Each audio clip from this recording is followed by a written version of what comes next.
So, in today's class, we are going to talk about viruses. We are going to discuss about viruses. What is viruses?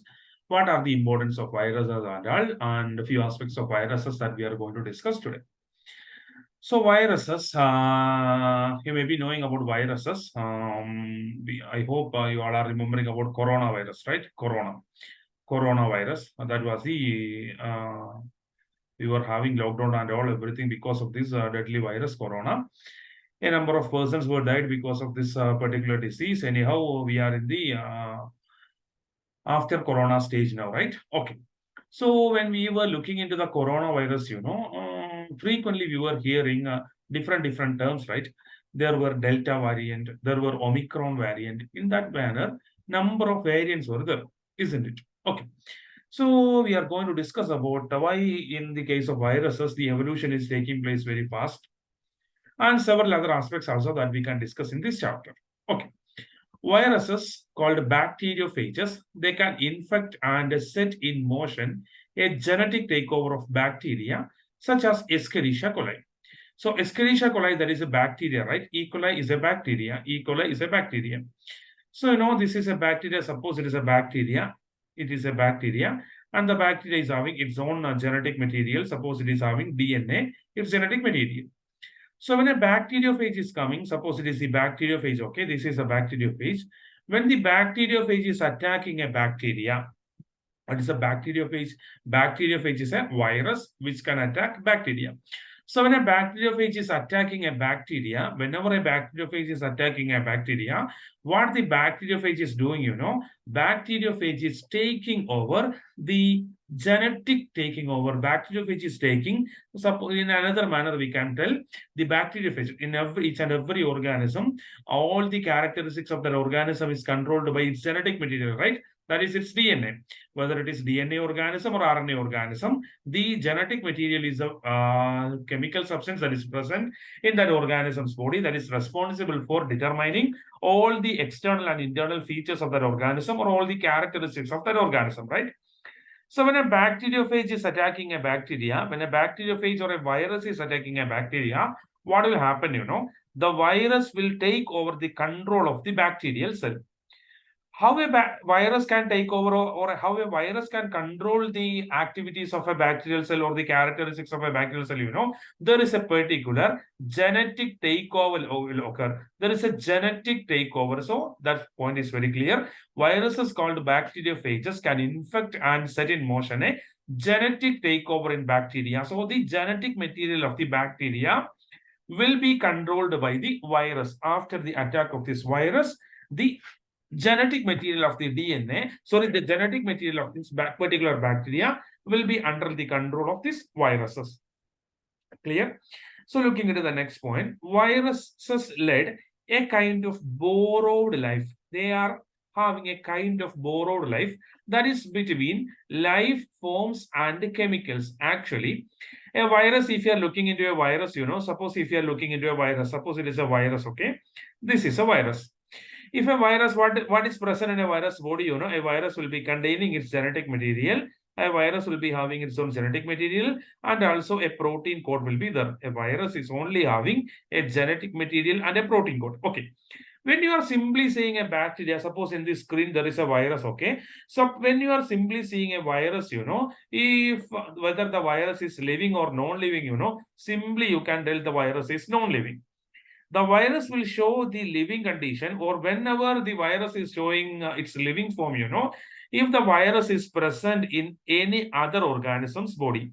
In a host organism's body, when the virus is living inside a host organism as a parasite, then only the virus is showing its living condition, or then only we can tell the virus as a living thing. Okay. So virus live a kind of borrowed life that is in between life forms and chemicals. So normally looking, when you are normally looking, the virus will be non-living. Whenever, so non-living means that is simply a form of chemical. Simply the virus is a form of chemical.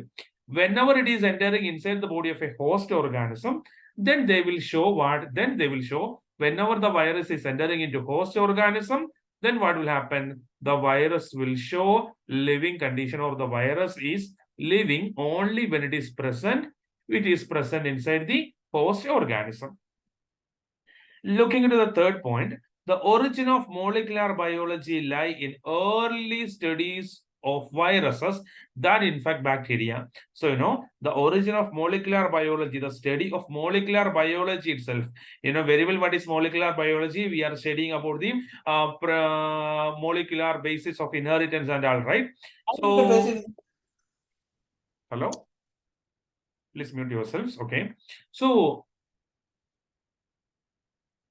the origin of molecular biology is a branch of biology which is dealing with the molecular aspects of life, right? So each and every organism's body, if it is a human being, okay, even if it is suppose a human being, how each and every characteristics of this human being is controlled, inside this organism's body, there is DNA, right? Inside the DNA, inside the DNA, different chemical substances are there. What are the chemical substances present there? There is sugar molecules present, there is nitrogen bases are present, there, and in the same manner there is phosphate is present. So all these chemical substances together, all these chemical substances together, they are making up the DNA.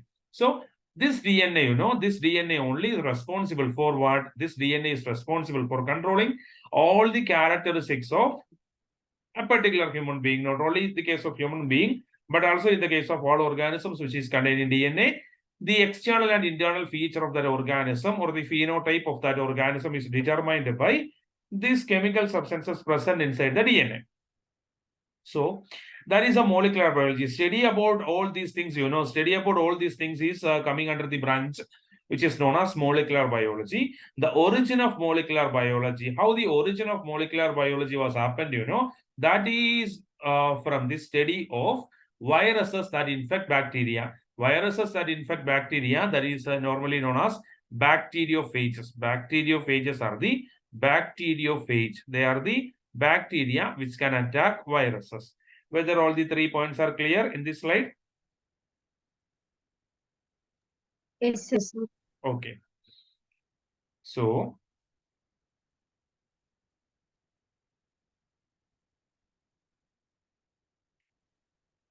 let me take the next slide.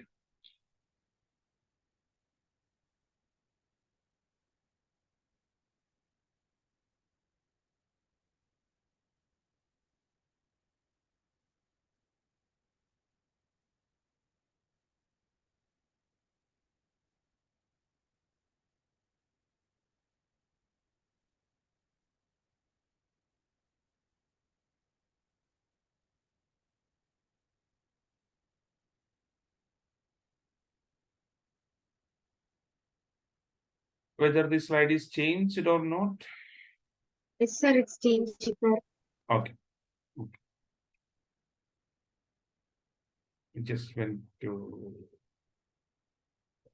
once.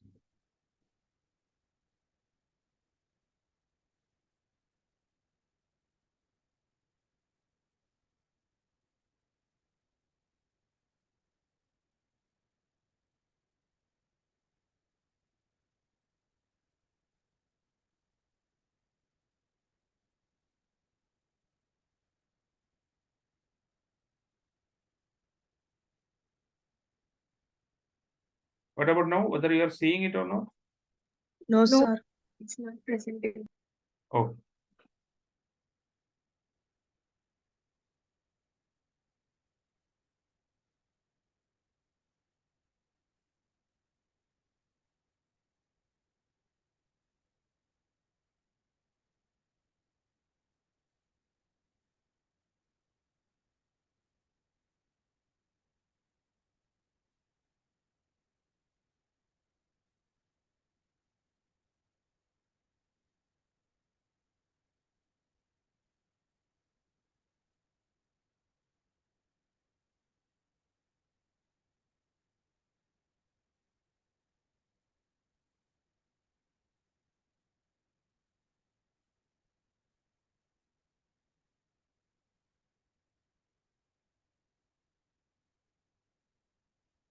I hope you are seeing it now. Yes, sir. Okay, this is simply a figure of what a virus which is having a nucleic acid only. Inside it, there will be a nucleic acid, and covering that nucleic acid, it will be having a protein coat. Okay, so look into the next. Viruses were detected indirectly long before they were actually seen. Look, what is told here. Tobacco mosaic disease stunts growth of tobacco plants and give their leaves a mosaic coloration. There is a particular disease known as tobacco mosaic disease. You may be heard about this disease. Tobacco mosaic disease, what that disease will do, you know, that stunts growth of tobacco plants and give their leaves a mosaic coloration. The leaves of that plant will be appearing like mosaic. Okay. Mosaic coloration will be there in a disease, in a particular disease known as mosaic disease. That disease is known as mosaic disease. In late 1800s, researchers hypothesized that a particular smaller than bacteria caused the disease. So in this particular year, you know, what the researchers hypothesized, you know, that a particular smaller than a particle which is smaller than bacteria caused the disease. At that time, they were not knowing about viruses. Anyhow, they were concluded, what they were concluded, you know, they were concluded that the tobacco mosaic virus is caused by a particle which is smaller than bacteria. In 1935, Wendell Stanley confirmed this hypothesis by crystallizing the infectious particle now known as tobacco mosaic virus. So, you know, at the time, what is viruses were detected? Now, look into this point. Viruses were detected indirectly long before they were actually seen. So, at that time, you know, during the 800s, during 1800s, you know, viruses were detected indirectly long before they were actually seen. Before we were able to see that, before the inventory of modern microscopes and all, human beings were aware about this particular organism. There is a particular organism which is smaller than bacteria, which may be causing the diseases like tobacco mosaic virus. The persons were knowing during that time itself. Okay.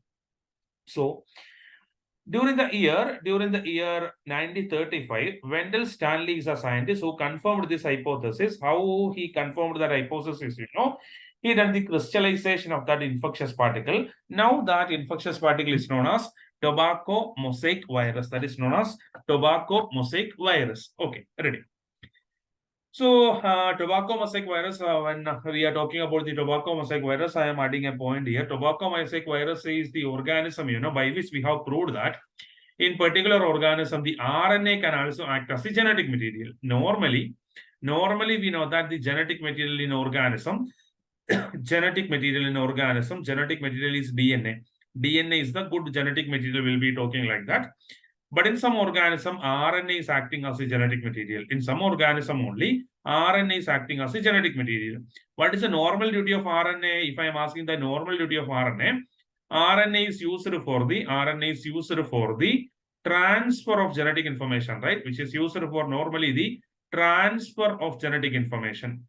It is normally used for the transfer of genetic information, and DNA is used for the storage of genetic information. Genetic information that is stored in DNA, whereas the transfer of genetic material, transfer of genetic information, that is done with the help of RNA normally, because RNA is less stable. RNA is less stable as compared to DNA. RNA is less stable and RNA is more reactive also. RNA is more reactive. RNA is more reactive and RNA is less stable. Whereas we are looking into the case of DNA, DNA is more stable. DNA is more stable, whereas DNA is less reactive. It is less reactive. So DNA is acting as the genetic material in most of the organism. But you know, in some organism, that is the tobacco mosaic virus is an example. Likewise, HIV virus in particular or in certain organisms, you know, the RNA is also acting as a genetic material. That was proved by using this organism, you know, by using tobacco mosaic virus only.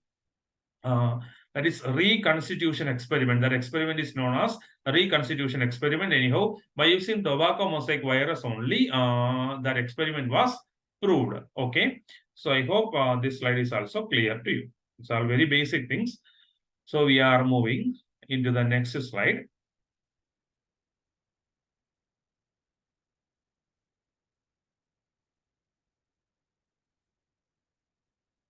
Okay.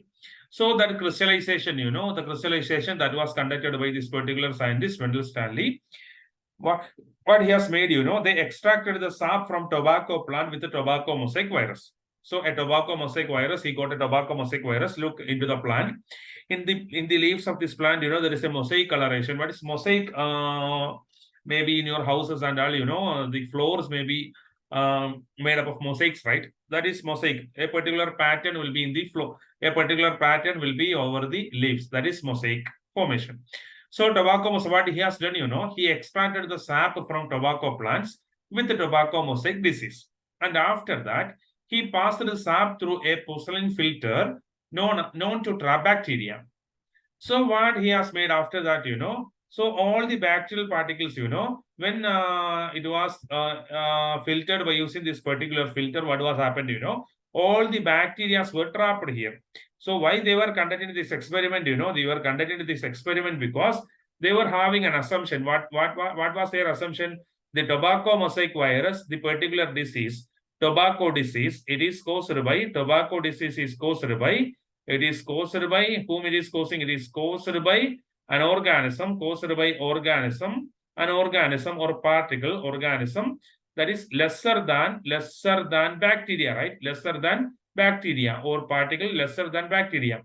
So they were having the assumption that this particular disease is caused by a particular particle which is lesser than the size of bacteria. In order to prove this assumption, what he has conducted, he made an extract of this particular chemical, and after making an extract, what they made, by using a porcelain filter, they filtered out the particles. So all the bacterial particles were trapped here. Whether any bacterial particle, the bacterial particle will not move beyond this particular filter because filter is placed here. So the filter will be trapping all the bacterial particle. So after that, they get a solution, they get a filtrate here. After filtering, they get a filtrate. What they made, they rubbed the filtered sap. They got the sap here, right? Then they rubbed the filtered sap on healthy tobacco plant. After that, this filtrate will not be containing any bacteria, okay? So this filtrate is passed into the plants. So after passing this filtrate into the plants, what was happened, the plants were, the healthy plants became affected. After the passage of this particular solution, the healthy plants became affected. So the thing is proved. What was proved here? What was proved, tobacco mosaic disease, this particular disease is not caused by, it is not caused by whom? It is not caused by bacteria. It is not caused by bacteria because all the bacterial particles are trapped here. So it is caused by some other particles. So it is caused by, but it is caused by, not caused by bacteria, caused by a particle, caused by another particle, caused by a particle which is having lesser in size than bacteria, lesser in size than bacteria. So it is caused by a particular particle which is having a size, which is having the size lesser than bacteria. That was proved through this experiment. Okay, whether it is clear? Yes, sir. Okay. So we are moving into the next slide. I hope you are making notes and all.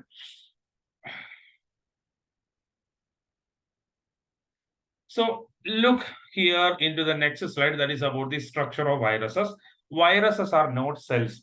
Viruses are not cells. What that particular point indicates, if you are looking into a cell, a cell will be containing, suppose it is a cell, a cell will be having cell membranes and all, and different type of cell organelle will be there, nucleus will be there, Golgi bodies will be there, endoplasmic reticulums will be there, and mitochondria will be there. Of course, mitochondria will be there, and ribosome will be there, smaller, larger subunits of ribosome, everything. Several cell organelle will be there. Viruses are not cells, viruses are not cells. They cannot be considered as what? A virus cannot be considered as a cell. So look, a virus are very small infectious particle. What is a virus? Then viruses are very small infectious particle, which is consisting of nucleic acid, enclosed in a protein coat, and in some case a membranous envelope will be there. So what is present in a virus? A virus will be having a genetic material. Suppose it is RNA virus, okay, one RNA will be there. And by covering that RNA, what it will be having? By covering that RNA, it will be having a protein code. It will be having a protein code. So a protein code, it will be having a protein code. Not only that protein code, it will be having a genetic material. This is only a virus. Okay. So if how we have to tell whether the virus is living or non-living, whether if it is living or non-living outside the host, if it is living outside the host, outside the host, if it is living outside any living organism, it can be considered as non-living. It will not show the property of life, Whereas present inside host, when it is present, whether if it is entering into human being's body, present inside the host, if it is entering into a host organism, what will happen, that will show the property of living organism. It will be a living organism. So anyhow, viruses cannot be considered as cells, viruses are not cells. Rather than virus, there is prions. You maybe hear about prions. Prions, what is prions, Prions are proteins only, which is another infectious agent. Prions, proteinaceous infectious agent, which is protein only. Proteinaceous infectious agents. Prions are actually proteins. Proteinaceous infectious agents are known as prions. Another manner, there is viroids. Several things are there. We'll discuss all those things in detail in coming slides. Okay. So this thing is also clear. Okay. So I am moving towards the next slide. Okay. So viral genome may consist of either double or single stranded DNA. Sometimes, the virus may be DNA. The virus may be containing DNA. Sometimes it may be containing DNA, or double or single stranded RNA will be there. What is the difference between DNA and RNA? That you know very well. In the case of their nitrogen bases, in the case of their nitrogen bases, and also in the case of their sugar molecule, they differ, right? The RNA will be containing ribose sugar, you know very well. And whereas the DNA will be containing deoxyribose sugar, the sugar molecule that is present in DNA is deoxyribose. Whereas a nitrogen base that is present in DNA is known as adenine will be there, guanine will be there, thymine will be there, cytosine will be there. Whereas in the case of RNA, adenine will be there, guanine will be there, uracil will be there, and cytosine will be there. So viral genome may be consisting of, when you are looking into a virus, the genetic material of virus may be a double or single stranded DNA. It can be double stranded DNA, double stranded DNA, or even it can be single stranded DNA. Single stranded DNA in the sense you have already studied that DNA is containing 2 strands, right? So in the case of the viruses, it may be containing a single stranded DNA. Single stranded DNA means a DNA will be having or the nitrogen or the nucleic acid will be having deoxyribose sugar, adenine, guanine, thymine, cytosine will be there. That will be single stranded DNA. Double or single stranded RNA will be also there. That also you know very well. Single stranded RNA is normally single stranded, right? RNA is normally single stranded. But in the case of viruses, you can even see double stranded RNA can be also there in the case of virus. Depending on its type of nucleic acid, whether RNA or DNA present inside that organism, a virus is called DNA virus or an RNA virus. It can be called as DNA virus or RNA virus, depending upon the genetic material that is present in that organism. You can classify it into DNA virus or RNA virus. That thing is clear. Okay. So in the case of tobacco, HIV virus and all, that is RNA is only present there. That is RNA viruses. And even DNA virus will be also there. That is also clear. Next, a capsid is a protein shell that encloses a viral genome. By surrounding the virus genetic material, we have already told that this protein code. That protein code can be called as capsid. Capsids are built from protein subunit which are known as capsomeres. So a capsid is made up of many such smaller units. Such units are known as capsomeres. A capsids can have various structures in different organisms. If you're looking into different organisms, the capsids will be having different structure anyhow, which is all the capsids will be made up of capsomeres. Capsomeres are the smaller units by which a capsid is made. Okay. So in this figure, you can see different viruses are seen here. Tobacco mosaic virus is here, adenovirus is here, influenza virus is here, bacteriophage is here. Anyhow, we can look into each and every virus in detail. So when we are looking into the tobacco mosaic virus, the tobacco mosaic virus that is containing, the tobacco mosaic virus is containing its genetic material RNA. RNA is a genetic material in tobacco mosaic virus that we know already. And looking into the size of this organism, that all the things you can by heart. It is 80 into 250 nanometer. And here you can see the capsomeres of capsid, and the entire structure can be called as a capsid. When we are looking into the adenovirus, you may be hearing adenovirus, that is one of the major infectious agent for human beings, adenovirus. Looking into this organism, you can see their genetic material here. That is the DNA is their genetic material that you can see here. Capsomere. In addition, that you can see glycoproteins also. What is glycoprotein? A protein will be containing glucose residues that can be called as glycoprotein. Is also that is projecting from the capsomeres, right? Okay. So 70 to 90 nanometer is the diameter of this organism, that is adenovirus. Okay. So if you are looking into another RNA virus, that is influenza virus, that is another infectious organism, you know. There is also, you can see the capsid is there. Capsid is there, RNA inside that organism, RNA is present there. And glycoprotein residues are present, which is projecting from their structure or projecting from their capsid. That is influenza virus. Another organism, this is a bacteriophage. This bacteriophage, you know, that is having a particular structure, right? Icosahedral, we will be telling it like that. DNA, look into this organism, you know, bacteriophage, you can see a DNA as their genetic material. You know, if you are looking into their capsids, you know, they are having a certain other structures and all these structures, you know, the style fibers, style sheet, and all the structures and all, which is used to attach on a bacterial body. So these organisms are the bacteriophage, which can attach into the body of a bacteria. And all these things we will discuss in the coming slides. Okay. Anyhow, simple structure of the bacteriophage. So look into the next slide. Some viruses have membranous envelopes that help them infect host. So the membranous envelope of the bacteria, rather than the protein coat, you know, some of them will be having a membranous envelope. That envelope will be helping them to infect host.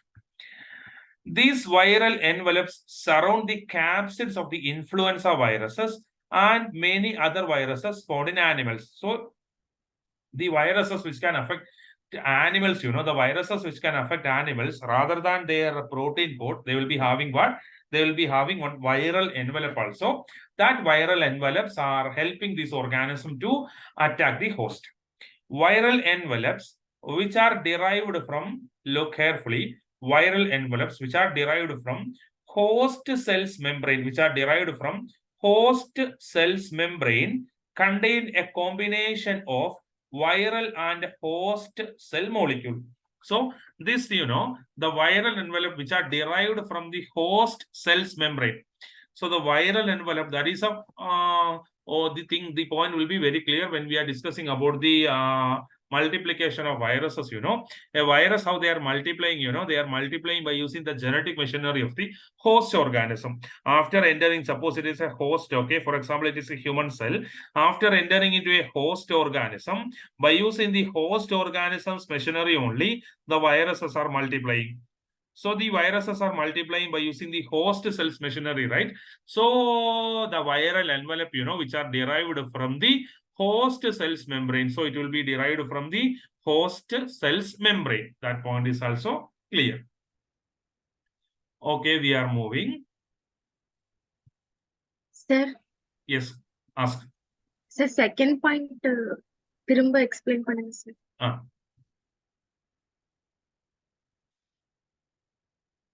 So some viruses, you know, particular virus, normally a virus is having a genetic material, virus is having its own genetic material, and it will be having a protein code, right? It is having a genetic material, and also it is having a protein code. In addition to the genetic material and this protein code, you know, some viruses is having a membranous envelope. That envelope is known as viral envelope. This viral envelope surrounds the capsid of, you know, this is a capsid. This protein part is known as capsid, that you know very well. This protein part is known as capsid. By surrounding this capsid, you know,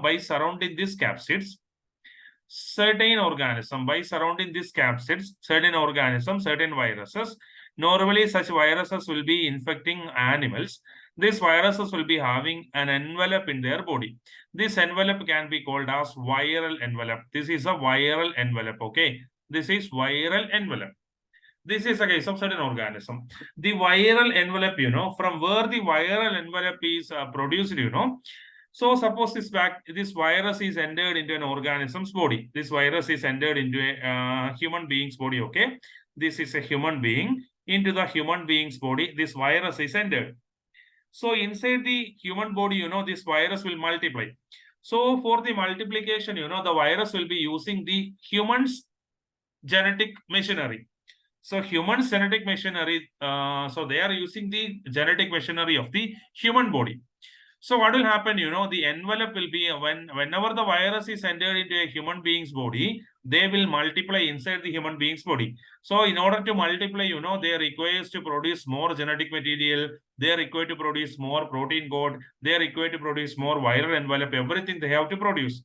From where they are producing all these chemical substances, they are producing all these chemical substances by using the human being's body. So human being is a host, right?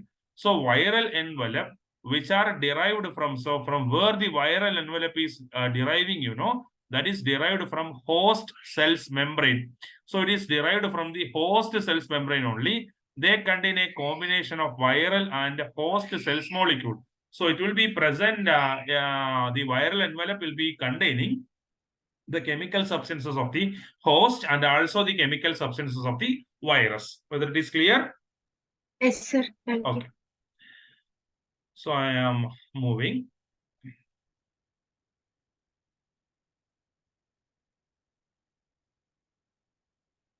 So look into the next one. Here it is about the bacteriophage. This is an organism, bacteriophage, or it is also called as phages. Bacteriophages is also known as phages, are the viruses that infect bacteria. In previous slide, we have told about a particular organism. It is having this type of structure, icosahedral shape, and it is having these type of structures and all, which was contained in the genetic material. This is a bacteriophage. This is a phage, or this is a virus which can infect bacteria. They have the most complex capsid found among virus. If you are looking in the case of virus, this organism is having the most complex capsid. Capsid is their protein code. Capsid is their protein code, and they are having genetic material also. Capsid and genetic material. In the organism's case, DNA is their genetic material. So phages have an elongated capsid head that encloses their DNA. So this head, a phage is having a particular head, a bacteriophage is having a head. It is also made up of capsid only. Inside the head, their DNA is present. A protein tail piece attaches the phage to the host and inject the phage DNA inside. So what will happen, by using this particular region, so it is a bacteria here. This is a bacteria here. So what the bacteriophage will do, by using these structures, bacteriophage will attach on the bacteria. And after attaching on the bacteria, what they will do, this is the genetic material of the bacteria. By attaching on the bacteria, they will transfer their genetic material. Suppose this is their genetic material.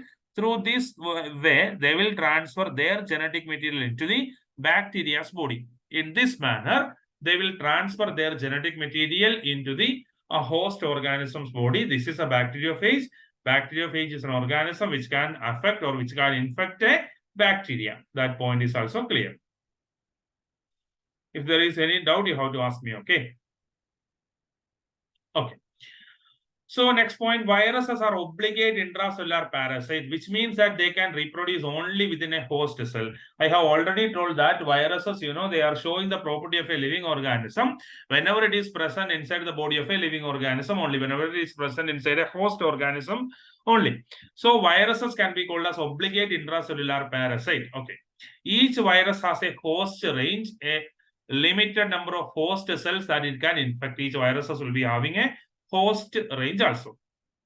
Once a viral genome has entered a cell, the cell begin to manufacture viral protein. So listen, once a viral genome has entered a cell, suppose here it is a cell, okay? Here it is a cell. One cell is here. The cell is having its own genetic material. The cell is having its own DNA. This is the DNA of the cell. So a bacteriophage is coming, and a bacteriophage is attacking this particular bacteria. Okay, a bacteriophage is attacking this bacteria, and the bacteriophage is passing its genetic material to the bacterial cell. What will happen, once a viral genome has entered a cell, inside the cell, once a viral genome has entered, what will happen, the cell began to manufacture viral protein, then the cell will produce more viral protein. So from the cell, more viral protein, that is viral capsids, will be produced. The mechanism we will discuss. More viral proteins will be produced here. The virus make use of host enzyme, ribosome, tRNA, amino acid, ATP, and other molecule. How the virus is, how the cell is producing more viral protein, So viral protein means a protein, right? For producing protein, what they require, protein production is happening in the cell's ribosome, right? The ribosome. So ribosome, tRNAs are bringing the amino acids, and amino acids are produced inside the cell, and ATP, which is required for the amino acylation, and all these particular chemical substances of the host organism are used by the virus to produce the viral particle. Viral nucleic acid molecules and capsomeres spontaneously self-assemble to new viruses. What will happen, if I am explaining that in another manner, okay, listen. Once a virus, suppose it is a viral, suppose it is a bacteria, okay, this is a bacteria, and this bacteria is having its own genetic material. Suppose its own genetic material is here. Okay, ready. So when a bacteriophage is coming, suppose a bacteriophage is coming, this is a bacteriophage. The bacteriophage is coming, and the bacteriophage is passing its DNA into the cell. What will happen, this DNA will be incorporating. The mechanism is coming in the coming slide. This DNA will be incorporating with, what will happen, this DNA will be incorporating with the bacterial DNA. Then the control of the bacteria, the control of the bacteria, that will be the duty of whom? That will be the duty of this virus DNA. The virus DNA will be controlling the virus DNA, then the virus DNA will be instructing the cell to produce more amount of protein particle. More amount of protein particle, produce more amount of protein particle. That will be the instruction coming from the viral DNA to the cell. So the cell will obey as it is coming from its own DNA. The cell will obey that. Then they will instruct the cell to produce more amount of bacterial genome, viral genome. As the information is coming from its own DNA, normally, it is not coming from its own DNA. Actually, viral DNA is incorporated here. So the virus is instructing the cell to produce more amount of viral particle. So more amount of viral genome will be produced here. And after the production of the viral genome and the protein code, the viral nucleic acid molecules and the capsomeres, they spontaneously self-assemble into new viruses. So inside the host organism, all these chemical substances will combine, or simply telling, the protein and the nucleic acids, they will self-assemble and they will produce more and more viral particle. That is a method of their reproduction that we have to study in the coming slides. Okay. Now look into the next slide.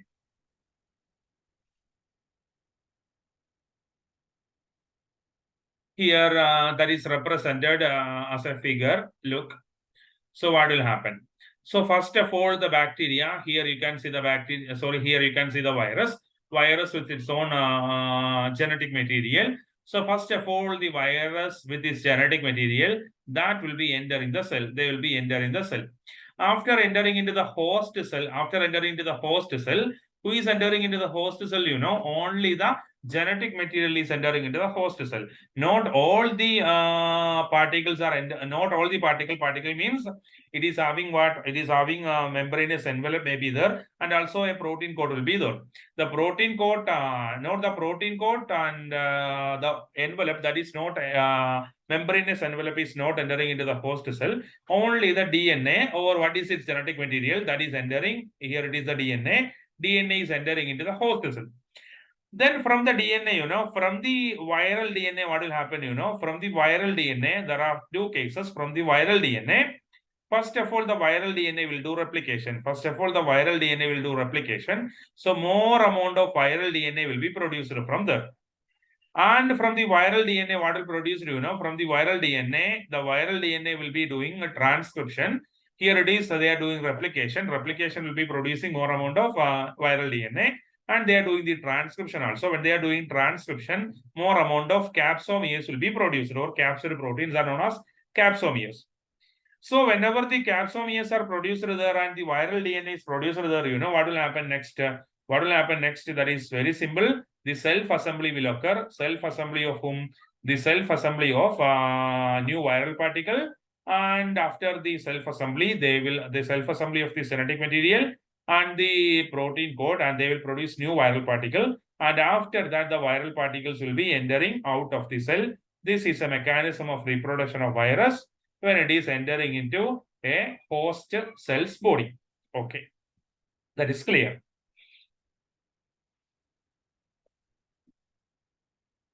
Yes, sir. So we are looking into the next slide here. Phages are the best understood of all viruses. If you are looking into all the viruses, you know, we can, the study regarding phages are very easy. Phages have two reproductive mechanisms. There is lytic cycle and lysogenic cycle. There are two cycles are there. One is lytic cycle is there and lysogenic cycle is there. What is the difference between lytic cycle and lysogenic cycle that we are discussing here? In one cycle, you know, the bacteria will die. When host organisms, whenever a cell is entering into a host organism, you know, for example, in the case of lytic cycle, this is a lytic cycle. In the case of lytic cycle, the host organism will die. Whereas in the case of lysogenic cycle, the host organism will live. The virus will not kill the host organism cell. Whereas in the case of lytic cycle, the virus will kill the host organism cells. That will happen. Okay, you can look here. The lytic cycle phase.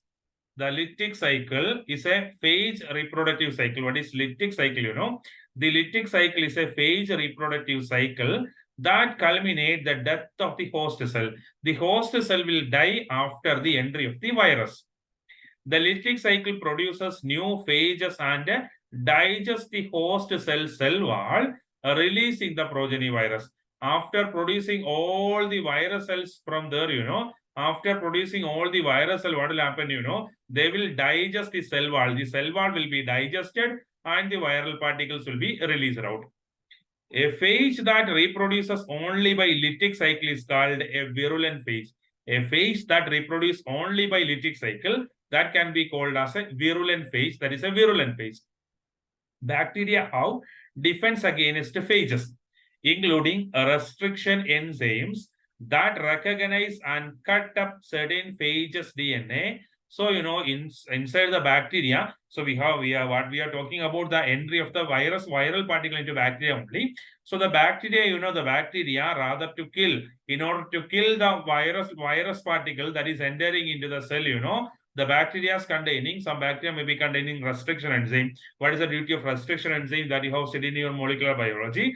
A restriction enzyme will cut the DNA. So whenever the viral particle is entering, the phages, the bacteria itself can kill the viral particle or destroy the viral particle by using its own restriction enzymes.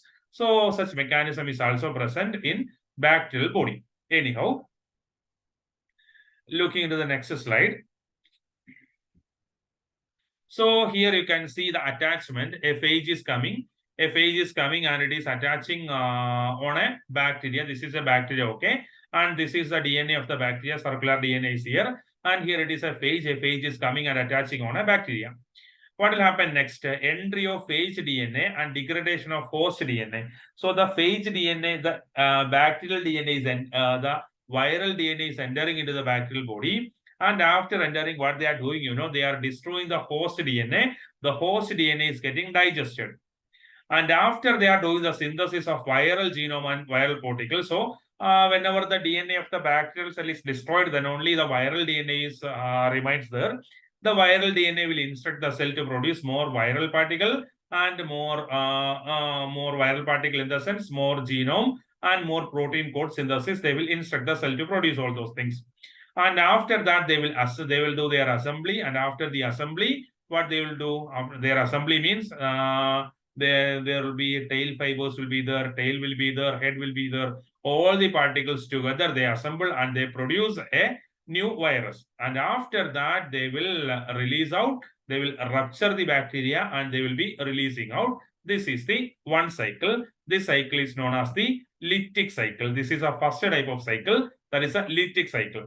So what is the peculiarity of the lytic cycle? Whenever the bacteria, whenever the virus is coming and enter, when attaching the bacteria, they are releasing their genetic material into the bacteria, and after that they are destroying all the genetic material that is present inside the bacteria, that they are doing.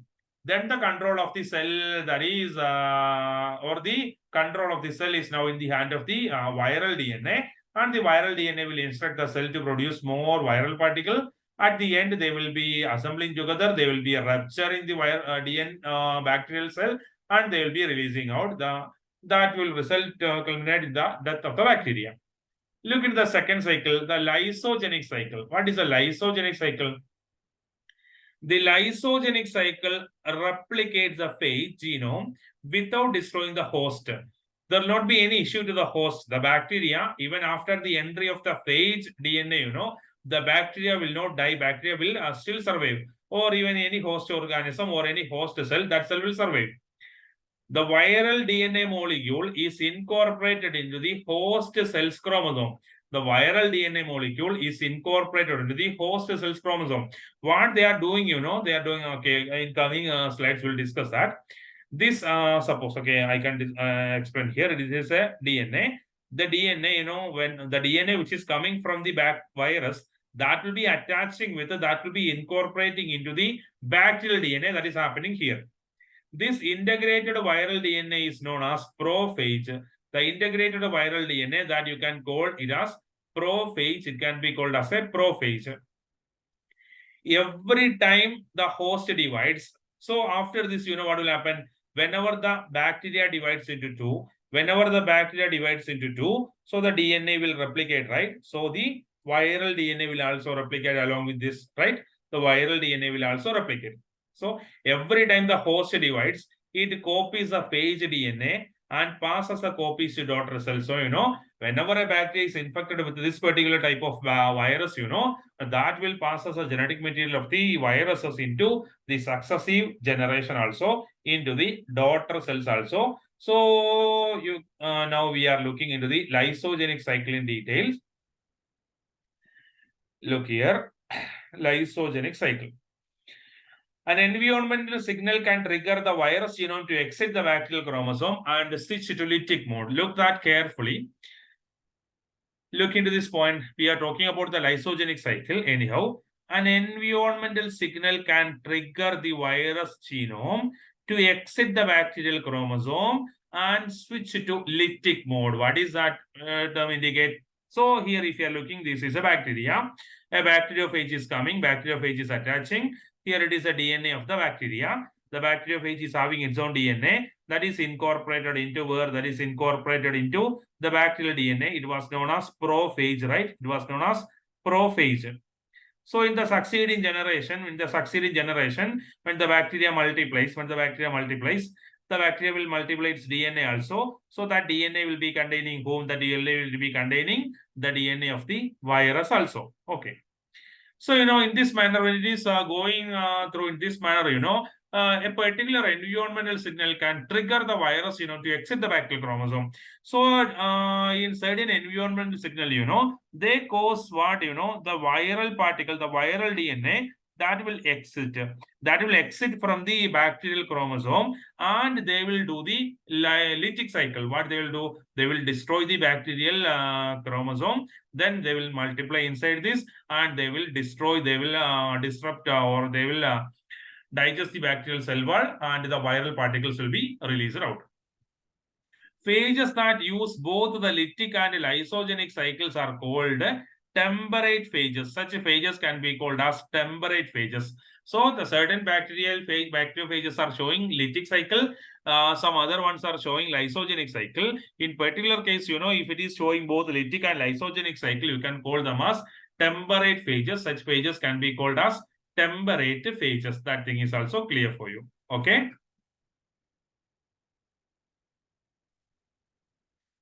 If you're having any doubt, you have to ask me, okay?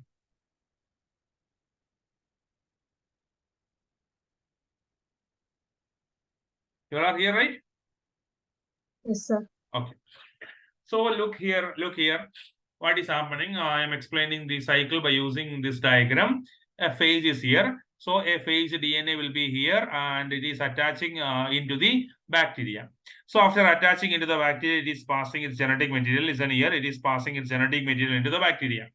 So after passing its genetic material, what will happen? What will happen? The bacterial chromosome is here. There is a circular bacterial chromosome is here. So this is a lytic cycle, this is lytic cycle. This is lytic cycle. What very well, what will happen? The bacterial DNA will be here as separate, and the phage DNA will be also virus DNA will be also as separate. Then they will destroy what? They will destroy the bacterial chromosome. Bacterial DNA will be destroyed, and after that, the viral DNA will be controlling the cell. They will produce more viral particle, and after that, they will rupture the cell and they will be released out. Isn't it? Okay. So in the another case, look into the second case. What happens in the second case, if you are looking into the second case. This is a second case, that is lysogenic cycle. After the entry of, this is a lytic cycle, this is lytic cycle, this is a lysogenic cycle. After the entry of the DNA, the DNA is now incorporated into, the viral DNA is now incorporated into the bacterial DNA. Once a viral DNA is get incorporated into the bacterial DNA, that is prophase, very well. Then what happens, whenever the bacteria divides into two, whenever the bacteria multiplies, the viral DNA will be also multiplying. So looking into the daughter cell, all the daughter cell will be containing what? Viral particle. So the DNA, there is a particular, due to certain environmental condition, whenever certain environmental condition arises, the viral particle, the viral DNA that can exit out of the bacterial chromosome, and they can be look into this one now, and they can be separate. They can be act as a separate genome. And this particular genome, they will destroy the bacterial cell, the bacterial DNA. And in this manner, the lysogenic cycle, the bacteriophages, which are showing lysogenic cycle, they can enter into lytic cycle also. Whether it is clear? Yes, sir. Okay.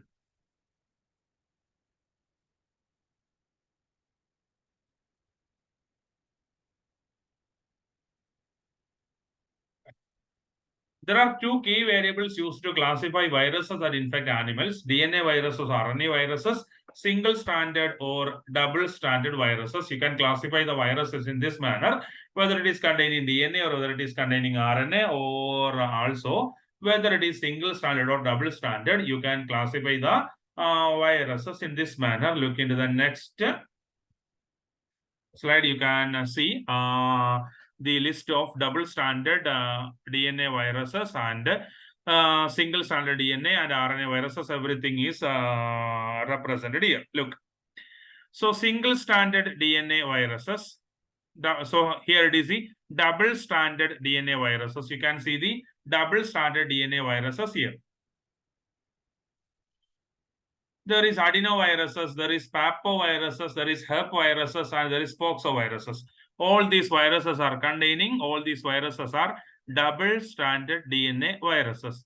Look in their function: adenovirus, that is respiratory diseases; papovirus, that is papilloma virus, and that cause cervical cancer and all these things; herpes virus, that you know very well, that is herpes simplex disease; and poxovirus, that is causing cowpox, smallpox, and all. These all organisms are containing double-stranded DNA. That is, double-stranded DNA is present in all these viruses.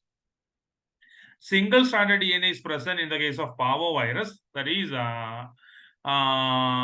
single-stranded DNA virus. That is one example is only here, parvovirus. Double-stranded RNA, that is reovirus, is containing double-stranded RNA. Single-stranded RNA in the case of python virus and coronavirus. You may be knowing this organism. Falcivirus, Toga virus, all these organisms are containing single-stranded RNA, which is present as their genetic material.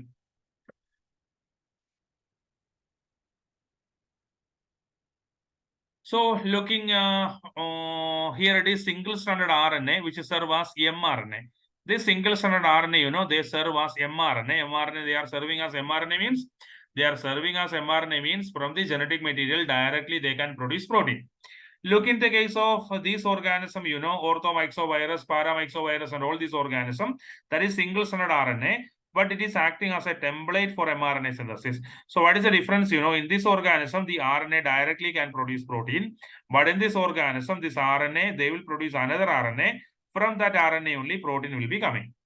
So here it is, in this case, you know, single-stranded RNA, that is retrovirus, what they are doing, you know, the retrovirus, for example, HIV virus is a good example. The retrovirus is a single-stranded RNA virus only, but the single-stranded RNA, they are acting as a template for DNA synthesis. So once the RNA, this particular virus is containing RNA only. This virus is containing RNA only. Whenever it is entering into a human body, for example, this is human T cells. Human T cells, the virus, this is HIV virus, right? HIV viruses are affecting human body, right? So T cells, or another example, our macrophages, all these cells are the target of the DNA virus. So whatever they are doing, you know, once they are entering into the body, they are once they enter into the body, you know, the RNA is entered into the body. From the RNA, they will produce DNA. This process is known as reverse transcription. Normally, from DNA is only RNA is getting produced, right? That is known as transcription. But in this case, you know, RNA is producing DNA. This process can be called as a reverse transcription. This is known as a reverse transcription. This process is a reverse transcription. So through the reverse transcription, you know, they will be producing DNA. Then this DNA will be incorporating with the host cell's DNA.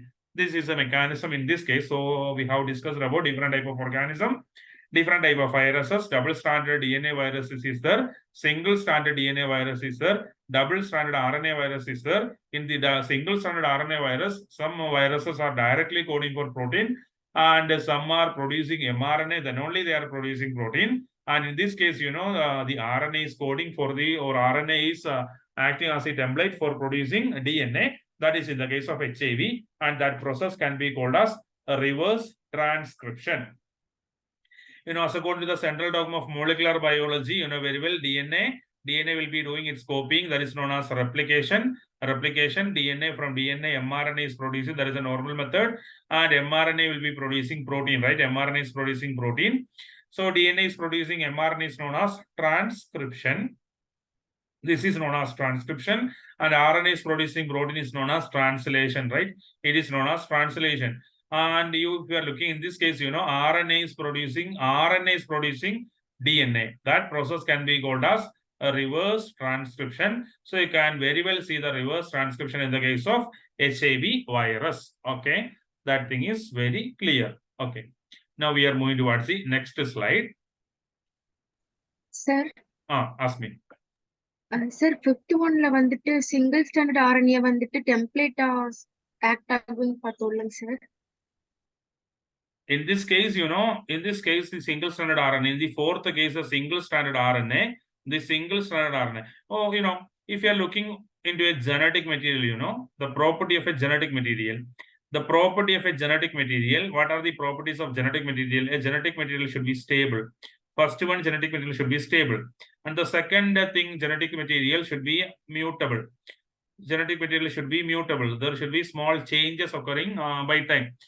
And another thing, genetic material should be stable. Genetic material should provide the scope for slow changes that is required for evolution. That should be mutable. I have told like that. And another thing, you know, that should be express Mendelian characters. That should be able to express itself in the form of Mendelian characters. And the last one, it should be able to replicate. Okay. These are the properties of genetic material. But you know, when we are looking for the main property of the genetic material, that is a stability. Stability is the most important factor of the genetic material. When you are looking for DNA and RNA, okay, when we are comparing DNA and RNA, if you are comparing a DNA and RNA, okay, looking into the first point, second point, third point, and fourth point. Looking into the first point, you know, a DNA is more stable. First point, DNA is more stable, RNA is less stable. Second point, DNA is less mutable, whereas RNA is more mutable. Able to express character, that is to produce protein. DNA can having a chance with the help of RNA only, whereas RNA can directly produce protein. And the fourth one is replicating. DNA can replicate, RNA can also replicate. When you are looking, the more feature is going for RNA, right? More feature is going for RNA. So we will think that RNA is a good genetic material, but that is not correct.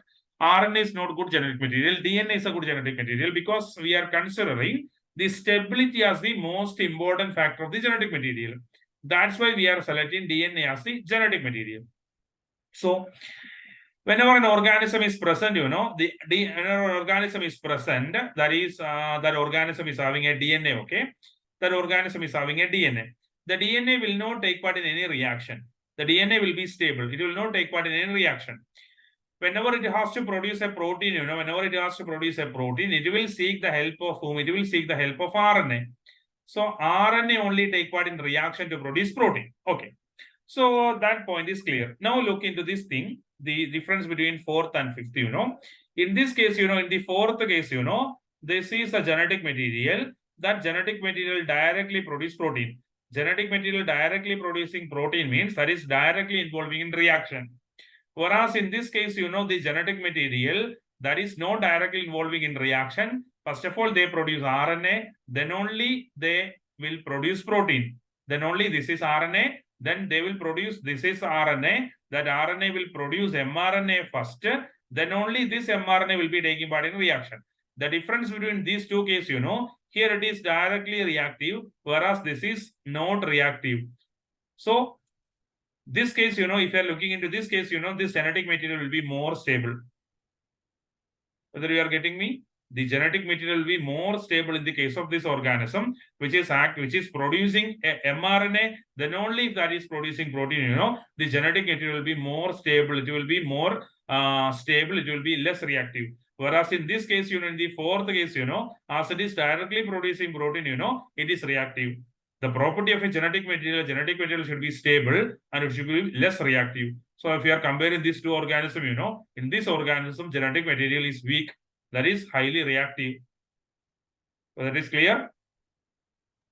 Sir, yes, sir. Sir, Okay. அப்ப அந்த mRNA வந்துட்டு காம்ப்ளிமெண்டரியா இருக்குமாங்க sir அந்த RNA-க்கு? This mRNA? Sir, fifth one, sir. In this case?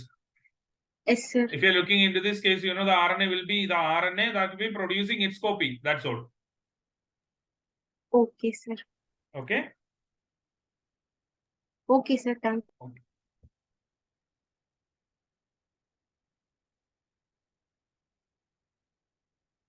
In one, this is acting as serve as mRNA. This one is serving as mRNA.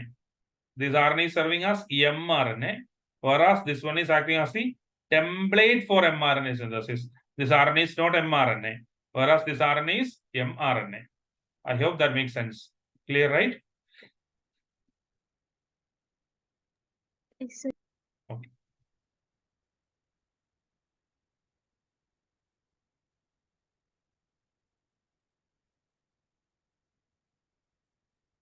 Okay. I think that we have already discussed. The next point, many viruses that infect animals have a membranous envelope that we have already told that. The viruses in figure also we were finding some glycoproteins in addition to the capsomeres and the genetic material, they were having glycoproteins, right? Many viruses that infect animals have a membranous envelope. Viral glycoproteins on the envelope bind to specific receptor molecule on the surface of a host cell. So the glycoprotein residue, the glycoproteins present on the viral envelope, they will bind to the receptors present on the surface of the host cell. Some viral envelope are formed from the host cell's plasma membrane as the viral capsid exit. So some viral envelope, they are formed from the host cell's plasma membrane as viral capsids exit. Okay, that is basic points only. We are moving.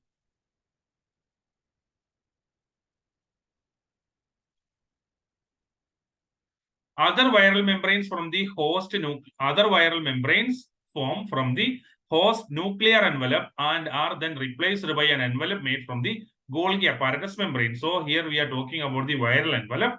from the wire, from where the viral envelope is getting produced, the viral envelope is getting produced from the cell's plasma membrane in some viruses, whereas in some other viruses, that is produced from the nuclear envelope of the host organism and then replaced by the envelope made from the Golgi apparatus membrane. Okay. So if you are looking for the figure that this is the capsid and surrounding, there is envelope is present there and the envelope contains glycoprotein. So it is entered into the host organism. The viral genome is here, that is RNA, okay. So it is acting as the template for mRNA, that is mRNA is getting produced here. Then, that is what they are doing, the mRNA that is entering into the Golgi plasma, they are entering endoplasmic reticulum. So glycoproteins are produced from here, from the mRNA, capsid proteins are produced, and what happens next? Meanwhile, the template is producing more RNA particles, more RNA particles. So the viral genome that was producing more viral particles. So more viral particles are here. These viral particles are present here, and the capsids are coming from here. Everything is clear. Whenever they are entering outside, look here very well. Whenever they are entering outside or whenever they are exiting from the cell, the glycoproteins which are produced from the ER, that is coming as a vesicle. It is coming as a vesicle and it is projected outside from the cell's membrane. It is projecting outside from the cell's membrane. Whenever the new viral particle is coming out, it will be forming a new coat around this by using the cell's plasma membrane. So the glycoprotein residues are projecting out of the cell's membrane now, and that entire thing, that is now present as the new virus. It is clear. The broadest variety of RNA genome is found in viruses that infect animals. A retrovirus use reverse transcriptase to copy their RNA genome into DNA. I have already told that a particular reaction is occurring in the case of retroviruses. For example, HIV, a reverse transcription was a process. In that reverse transcription, they are using a particular enzyme. That enzyme is known as a reverse transcriptase. HIV, human immunodeficiency virus, very well, is a retrovirus that causes AIDS. AIDS is acquired immunodeficiency syndrome. All these things, very well. So what happens in the case of HIV, that we have already told anyhow. Once again, the clear diagram is here. So what is present in HIV, this is HIV virus. HIV virus is containing RNA as a genetic material. So it is entering into the cell. Listen, it is entering into the cell. It is passing its genetic material. RNA is a genetic material. RNA is only entered into the cell. Whenever the RNA is entered into the cell, with the help of the enzyme reverse transcriptase, they are producing what? They are producing viral DNA. So viral RNA was only entered into the cell. From the viral RNA, viral DNA is produced. That viral DNA that is entering into the cell and inside the nucleus, they are combining with the DNA of the host cell.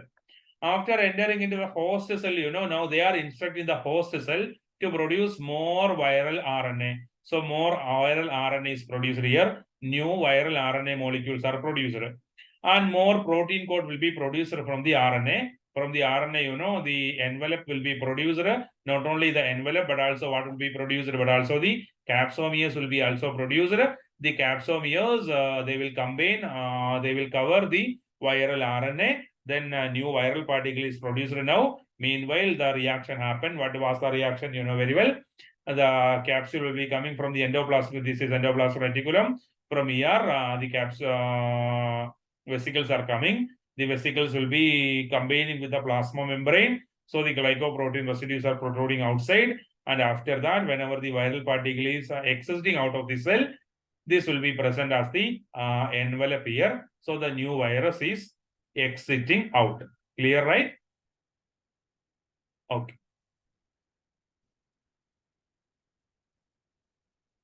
So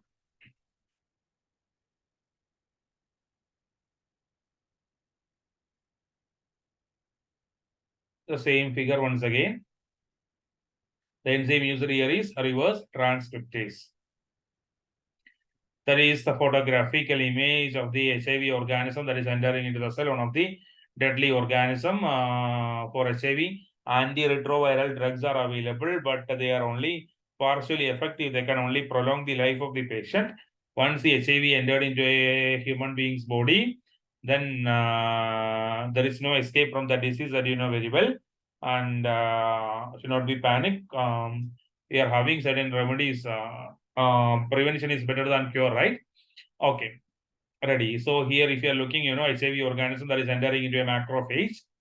This is the entry of the macrophage, and after that, here you can see the new HIV molecule that is leaving from the cell. Okay.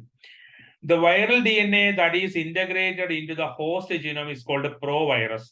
The viral DNA that is integrated into the host genome is called a provirus. Unlike a prophage, what was prophage that you know you may be remembering? We were discussed about the prophage.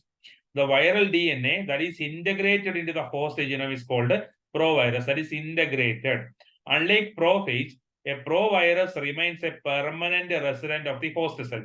What was a prophage? You know, when a prophage was present there, whenever environmental condition, suitable environmental condition was getting due to the environmental cues and all, they were escaping from the chromosome of the bacterial DNA, and they were entering into the lytic cycle.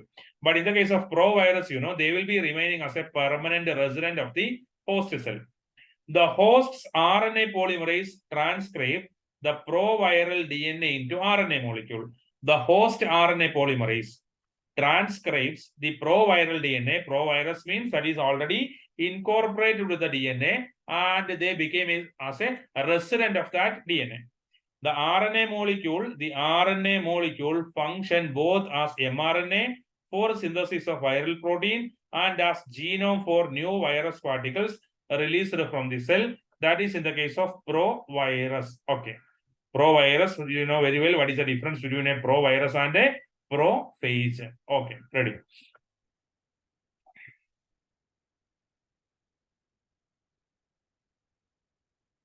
Virus do not fit our definition of living organism. You cannot tell whether it is living or non-living. Since virus can reproduce only within cells, they probably evolved as a bits of cellular nucleic acids. Candidates for the source of viral genome are plasmids, circular DNA in bacteria and yeast, and transposons, small mobile DNA segments. Plasmids, transposons, and viruses are mobile genetic elements. So, you know, the virus, you know, you cannot tell whether it is living or non-living, or we can tell it, we cannot discuss, or we cannot tell it as a, what I can say, our normal definition. We are having a definition for living, right? So viruses do not fit our definition of living organism. What all are the characteristics of living organism? Living organism should grow, living organism should reproduce, a living organism should do metabolism. Several aspects are there, but you know, such aspects cannot be imparted into the case of a virus. Mimi virus, a double-stranded DNA virus, is the largest virus discovered, that is Mimi virus. There is a controversy about whether this virus evolved before or after cells. So, you know, that is a particular point. In an evolution point of view, you know, if you are looking into the evolution point of view, whether viruses evolved before or after the cells, you know, we can't tell a particular, or there is still controversy. It is still a matter of controversy. We cannot tell whether, so how the living organisms, we are believing in chemical evolution, right? We are believing in chemical evolution. What is chemical evolution? Chemical evolution means life is formed from life. How the life is produced? Life is formed from non-living. Life is formed from non-living organic molecules. From non-living organic molecules only, life is formed. This non-living organic molecule is formed from non-living inorganic molecule.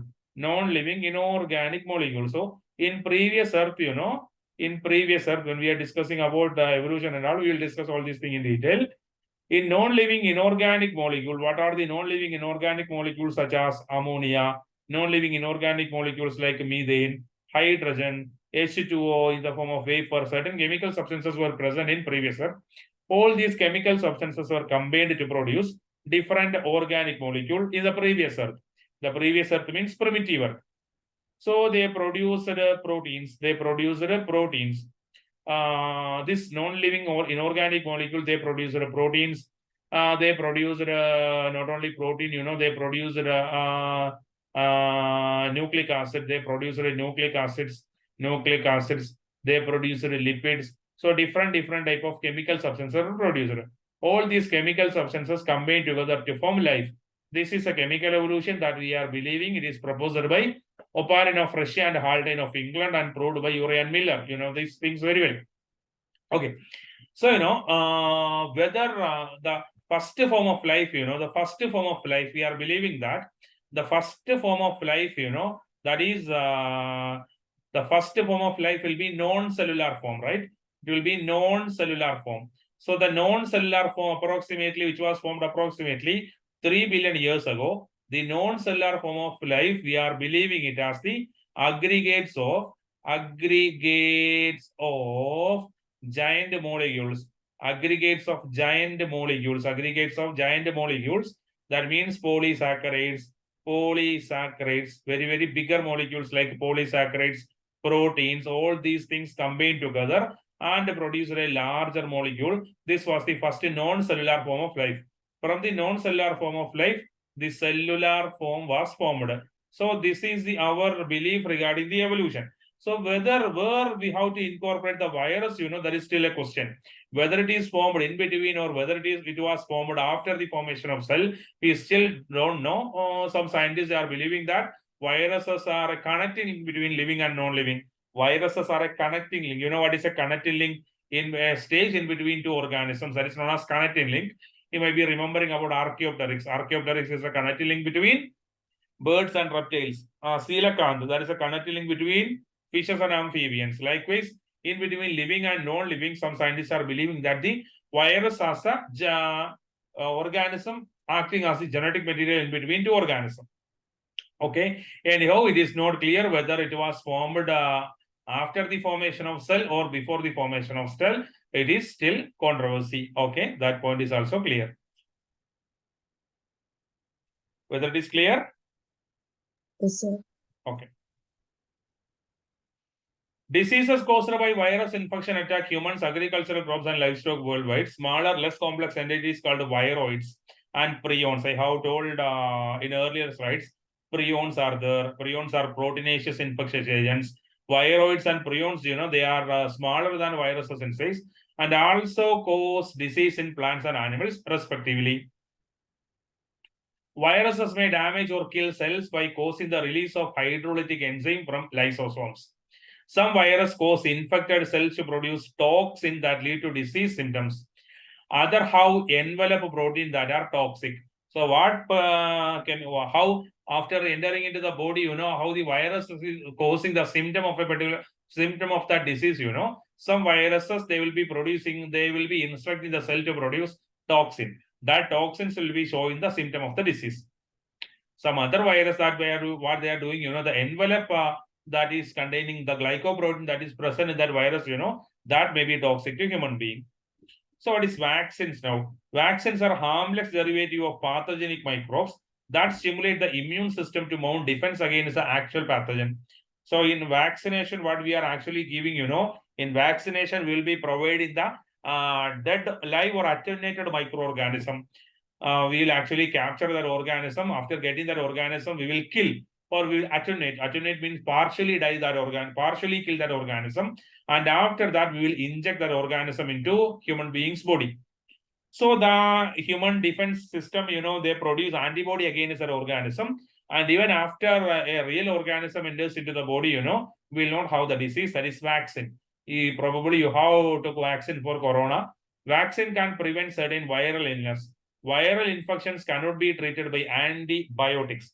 So the antibiotics, you know very well, antibiotics, that is we are using against bacteria. Viral infections cannot be treated by antibiotics. If you are having viral fever, antibiotics cannot do anything. If you are having any disease which is caused by bacteria, food poison, such diseases are normally caused by bacteria. Such diseases, that can be cured by using antibiotics. Whereas the viral infection that cannot be treated by using antibiotics. Antiviral drugs can be used to treat, though not cure viral infection. Okay. Emerging viruses are those that appear suddenly or suddenly come to attention of scientists. Severe acute respiratory syndrome, SARS, recently appeared in China. SARS, and you know very well about coronavirus that happened. Outbreaks of new viral disease in human are usually caused by existing virus that expand their host territory. So the outbreaks of new viral disease, you know, corona. What was happened in the case of corona? That was a disease which was affecting which was affecting animals only, right? From the animals only, they entered into the body of human beings. That you know very well. We don't know what is the real story behind that. Anyhow, that is entered into the human body from animals. And another disease that is there in Kerala nowadays, recently reported in Kerala, maybe Kirti knowing. What was that disease? Which came from bat? Nipah. In the case of Nipah, you know, they are extending their host territory. We are already told that the viruses are having a particular territory of host. So normally the Nipah is another virus that is living in the body of bat. So from the bat, now they are entered into the body of human beings. Okay. Flu epidemics are caused by new strains of influenza virus to which people have little immunity. Viral disease in a small isolated population can emerge and become global. All these things are some blah blah points only. You can simply eliminate. New viral disease can emerge when virus spread from animal to human. Viral strains that jump species can exchange genetic information with other virus to which humans have no immunity. These strains can cause pandemics. Corona was a pandemic, global epidemics. The avian flu is a virus that recently appeared in humans and originated in wild birds. So avian flu, corona, Nipah, all these things. So if you're looking at flu pandemic figure is there, we haven't added the figure of corona and all here. So there is a case influenza, it's a figure. H1N1 vaccination in the case of Dex. Several figures, okay. So more than 20 types of viral diseases of plants are known and cause spot on leaves and fruits, standard growth and damage to flowers or root. Most plant viruses have an RNA genome. So in the case of viruses that is affecting plants, you know, the genome of the virus is normally what? That is RNA genome. So this is a figure in the case of a flower and the case of a fruit, you know, which is affected by whom? Particular virus. Okay. Also another figure. Plant virus spread disease into two major modes. Horizontal transmission is there, that is entering through the damaged cell wall, or vertical transmission is there, inheriting the virus from a parent. So a plant, you know, the daughter cells, vertical transmission is a method of transmission from the organisms are getting the disease from their parents. Whereas horizontal transmission, you know, they are transferring through the damaged cell walls. What is viroid? Viroids are circular DNA molecules that infect plants and disrupt their growth. Viroid is actually, you know, in the case of virus was having a RNA or was having a genetic material and a protein code. Whereas in the case of viroids, you know, they are simply having RNA molecule only. They also affect plants and disrupt their growth. If you are looking at the case of prions, you know what is prions? Prions are slow acting, virtually indestructible infectious proteins that cause brain disease in mammals. Prions are actually what? They are just proteins only, and even they can also cause disease. Prions propagate by converting normal proteins into prion version. Scabby in sheep, mad cow disease, and several other diseases are caused by the prions, you know. So rather than viruses, you know, viroid, prions, all these are different type of infectious agents. So how the prion, you know, whenever prion is attaching on a normal protein, you know, they will become as proteinaceous or infectious agents. Okay. This is the difference that we have already told. Lytic and lysogenic cycle. This is another representation. So here are different questions for you. The first question, okay, let me stop the recording and after only how to answer me.